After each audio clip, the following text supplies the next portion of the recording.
नमस्कार नीलिमा किचन को आपण मानक अनेक अनेक स्वागत। आज हूँ पहली रज। रज मैंने जानी ओडिया मानकर घरे घरे पिठा पणार असर। तो आरी भितर मु आगुरी ही किछि पिठा तैयारी कर सारी आउ घर को दी जन बांधवी को इनवाइट करथिली मध्याह्न रे खाइबा पई। जेहेतु रोषे मो संपूर्ण कंप्लीट कर देइछि किंतु सेमानकर गोटे जिद से मो हाथर मिठा ही खाइबे। जेहेतु मिठा घरे अछि आ कौन करी फटाफट मो ये मिठाटा तैयारी करबा आरंभ करदेली। 1 लिटर क्षीर थिला ताधर मु छेना छेंडे नहीं एवं मिठा मध्य तैयारी करबा आरंभ कर देइछि। जमा 4टा मिठाई होउछि जेहेतु घरे भी बहुत गुडे मिठा भी अछि। ये मिठाटा मु पहाड़ रसगोल्ला ही तैयारी करिवे।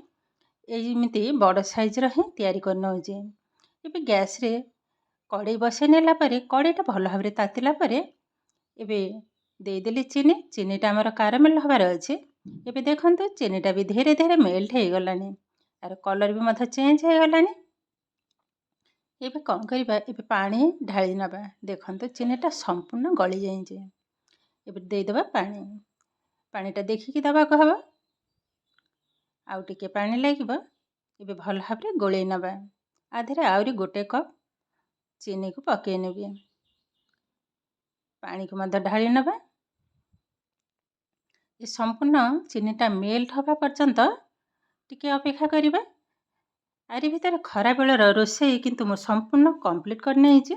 बहुत सारा आइटम जेहेतु एकुटिया सब करने को पड़ुछि तो आगरु मध्य मो किछि पिठापଣା तैयारी कर रखिथिली।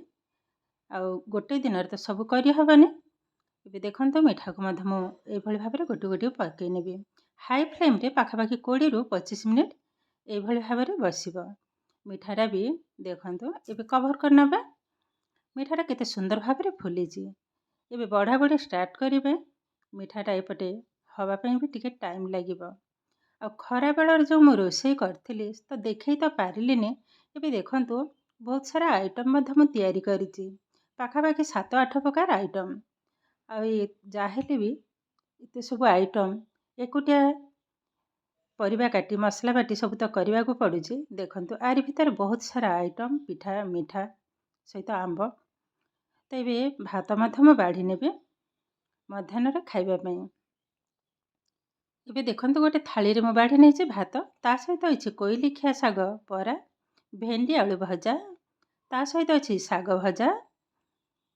एबे साइड दे दबा सजना छुई भजा। एटा मु मसला दे ही भाजिथिली। बहुत भल लागे खाइबा को। ता सहित अछि छचिंद्रा आलू बैगण बड़ी राई। एबे अछि प्लेन डाली जोटा कि मु जीरा छुंग करछि।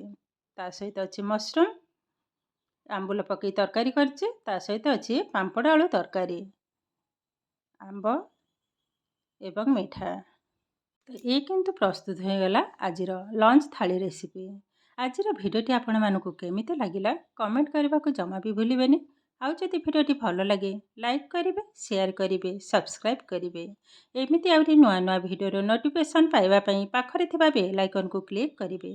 ताहेले आज पई रहुछि पुणी देखा हबो आउ एक नुआ भिडियो रे। नमस्कार।